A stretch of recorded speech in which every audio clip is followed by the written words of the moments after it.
मते से माने गाली देउछंती, घर को जीविनी, एइठी रहिबी मु। सेमानंको गाली सही पारिलिनी बोली एइठी रहुछि। एमिति किछि कही आखिर लुह को पोछि पकाउछंती वृद्ध।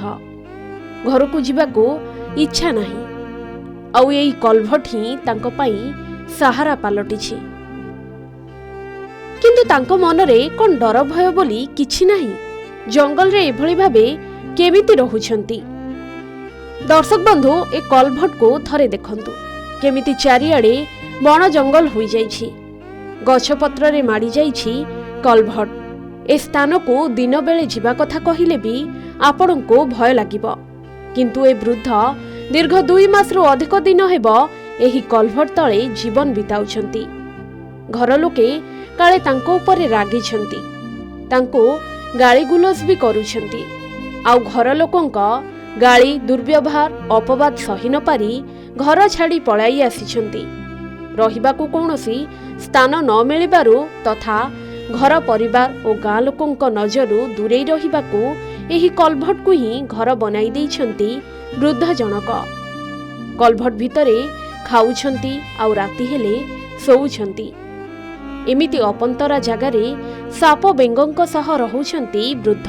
ए वयस्क व्यक्ति जनक हेउछंती सुंदरगढ़ जिला लहुणीपड़ा थाना अंतर्गत टकरा रेंगालबेढ़ा गाँवर जोहन कांडुलाना। बयस तांकु 60 रु बेसी हेबो। घर लोके रागी थिले बोली दीर्घ 2 मास रु अधिक समय धरी टेंसा बारसुआ रास्तार कलभट तळे जीवन बिताउथिले से। खबर पाई टेंसा फांडी अधिकारी सुदर्शन देहुरी तांकु सेठारु उद्धार करिसंती। आर्थिक सहायता देई बुझासुझा करी तांकु घर को फेरी जिबाकू अनुरोध करिसंती।